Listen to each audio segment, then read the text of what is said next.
Okay, so where we left off, I took my live traced ink sketch and I started cleaning it up in Illustrator.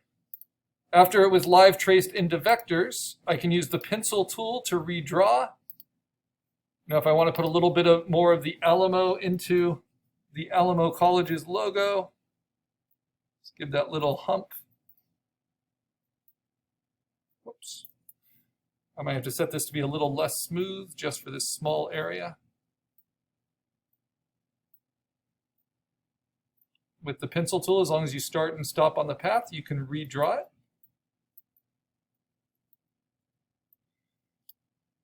And if I need to make a disconnect between things that are touching and shouldn't be, like the fold of the shirt and the logo, I use the eraser tool. And you can double click on those and change the size and the settings. Oh, but I have to select it first, and then I can erase it.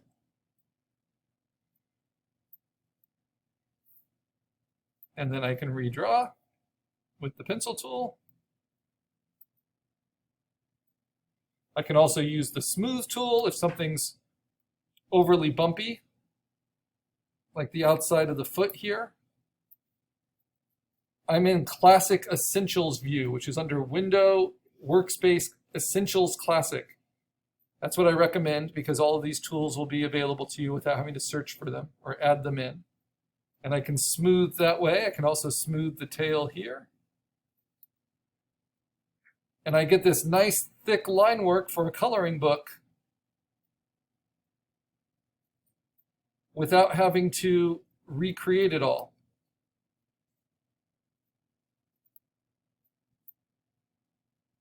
Because I inked it by hand.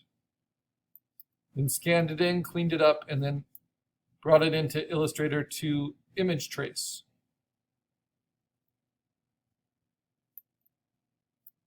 Whoops. So we use the eraser, we use the smooth tool, we use the pencil tool. The last tool we can use is the Blob Brush, which is under the paintbrush. It's not the same as the paintbrush. If you use the paintbrush tool, it will create strokes, and you don't want that. So instead, the Blob Brush tool, you want it with solid black. It's basically like just having an inking pen and adding on to your vector as it is.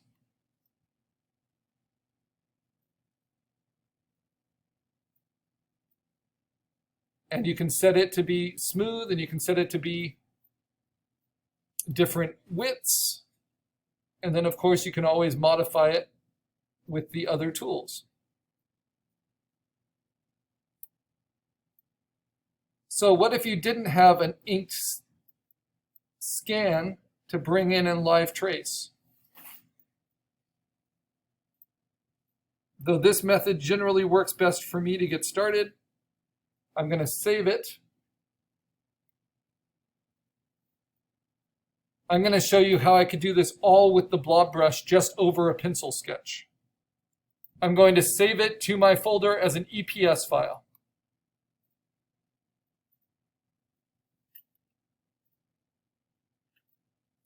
And I do want you to understand live tracing and vectorizing, even if you don't end up using it for this project, because it can come in really handy converting rasters to vectors. Okay, so next, if I close that, I can just open up not my ink sketch, but just my pencil sketch.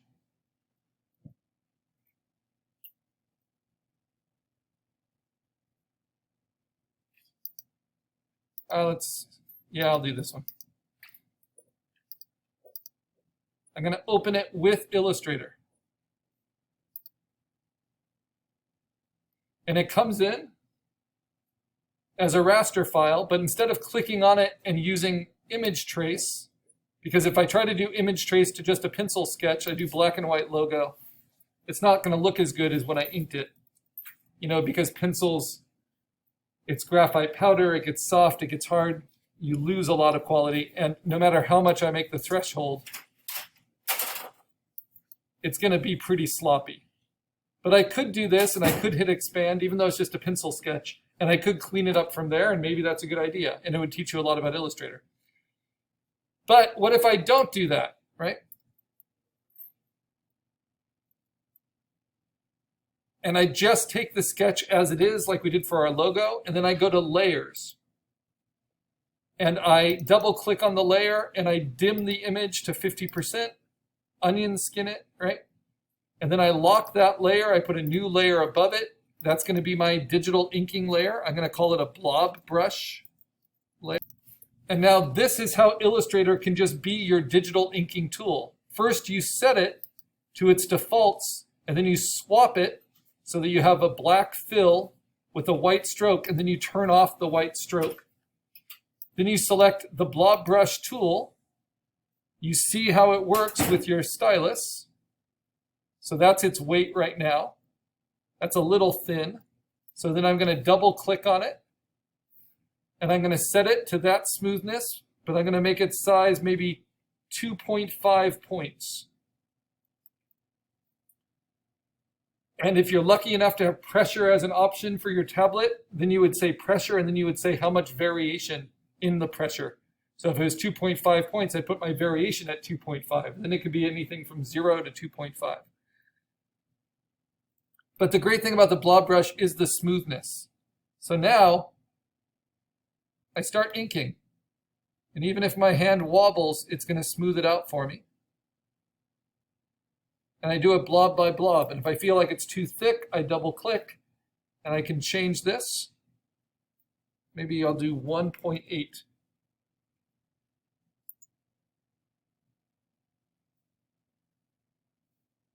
Especially for a coloring book, it's nice to have an even line weight for the most part, right?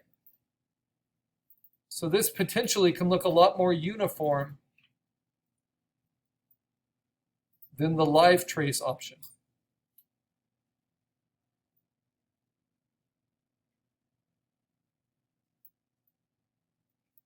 Because you've got the smoothness and you've got the even line weight.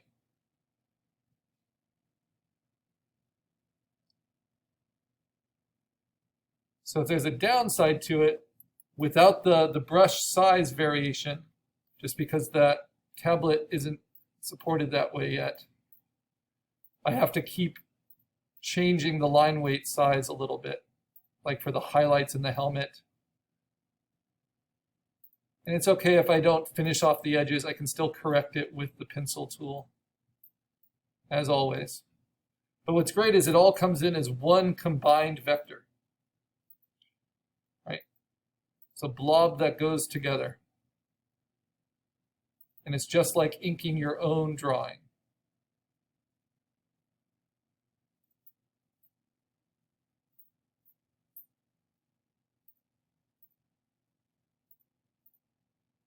And then with practice and time, you can get it to match your personality. Now, if I kept smooth at this level for all of it, it's going to look very clean, very technical.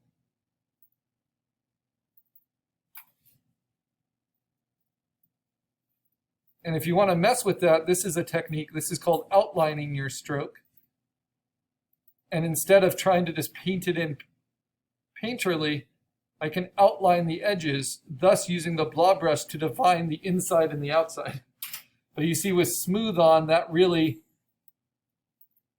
makes that a crazy shape. So if I want a lot of changes in the shape that way, I have to set it to be a little bit more accurate. So abrupt angle changes are not going to be supported by that smooth feature. And that's true for the smoothing option for the brushes in Photopea as well. So once you've done kind of the big things that you're worried about not being smooth enough, you can turn that smooth feature down, and then you can use the Blob Brush to kind of fill in, and then you can always clean it up with the pencil.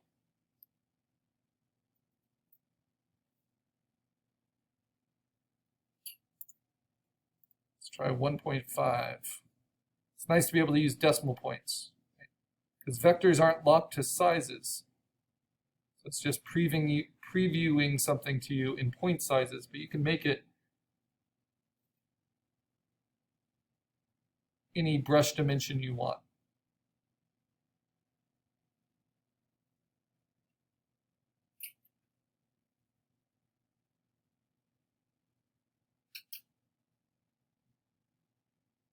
Probably do this a little thinner. I'll do it later. So this big curve here, this might be something I want to have smooth turned on for.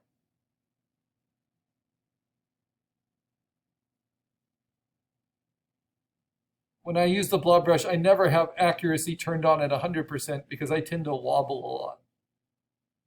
So I like having that smooth on at least halfway.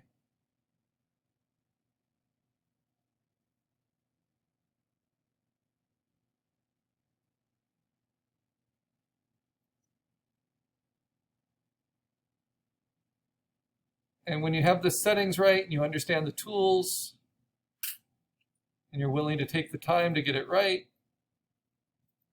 it doesn't need to take very long. So this is my pencil sketch. See how wobbly I was there, but then it smoothed it out for me. So I overdid the wing. And so one of the challenges is how to simplify it to something that's more fun to color.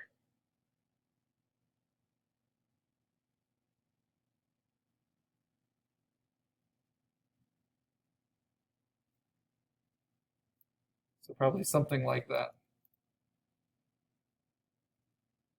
You can always turn your sketch off.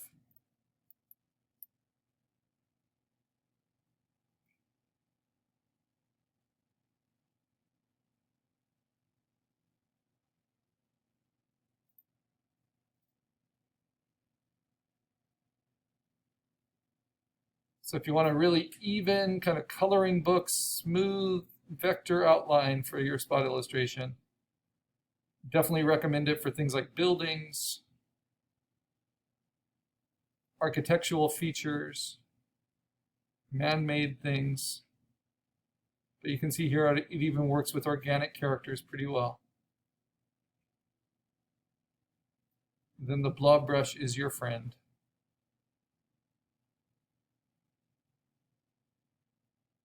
The Mr. Rogers of illustration tools world. All right, now how do you use it with the pencil tool, right? So I can use my eraser. I can select it all and cut through it because I messed up this part. And I can just delete that whole section.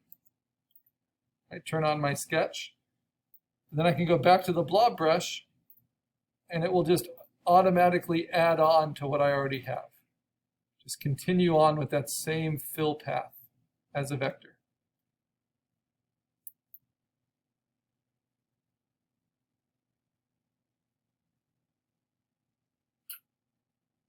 So especially if you really like your refined sketch and you really want to match it, the blob brush can help you do that with good inking. And then you just go in with the pencil tool and you'll see how different this is in terms of how many fewer anchors there are because I had smooth on while I'm using the blob brush, and how clean this is. And there's just a few edges I need to refine.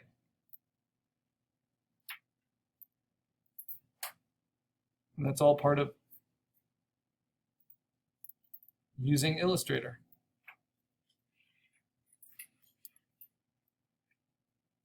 It's very often when you're closing shapes,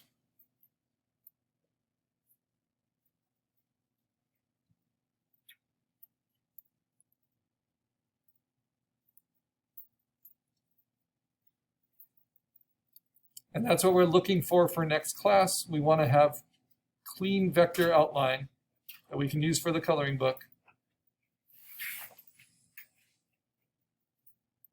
And that's what we will use to learn digital coloring.